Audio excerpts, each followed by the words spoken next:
Some background information. I was down to the last few coins in my bank account, 2 weeks behind on rent, and praying that my internet wouldn't get shut off before I finished my final paper. I was a scholarship student in a city that didn't care if you drowned quietly, and I was drowning. The worst part was the shame, that kind of silent, private shame that follows you into your dreams.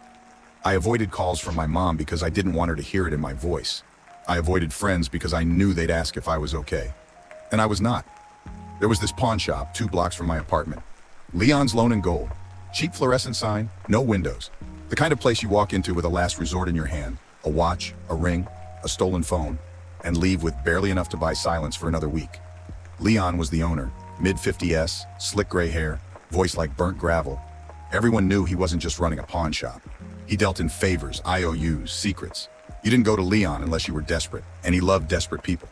The first time I met him, I brought in my old laptop. He smiled like a crocodile and offered me $70. It was worth triple that, and we both knew it. But I took it. That night, I skipped dinner and used the money to pay off part of my utility bill. I told myself it was temporary. I came back the next week with my dad's watch, then my guitar, then my camera. Each time, his smile grew. Then I overheard something. A girl from my building, Zoe, came in while I was browsing, pretending I had anything left to sell. She was trying to get back her mom's necklace. Leon laughed, told her the price had gone up. She begged.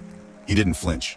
When she left, eyes red, he muttered something under his breath. It was nothing I feel comfortable repeating, but it was enough. That night I lay in bed, eyes open. I thought about the people I'd seen in that shop. Broke, ashamed, scared. I thought about Leon's smile, the way he lived off our desperation like a parasite. And then I thought, what if someone did something about it? It wasn't a full thought, just a flash, a possibility. But once it came, it didn't leave. I started watching him, not obsessively, just enough. What time he opened, who visited, what car he drove. I justified it in weird ways. I told myself I was just curious, just angry. But that noise in my head kept getting louder.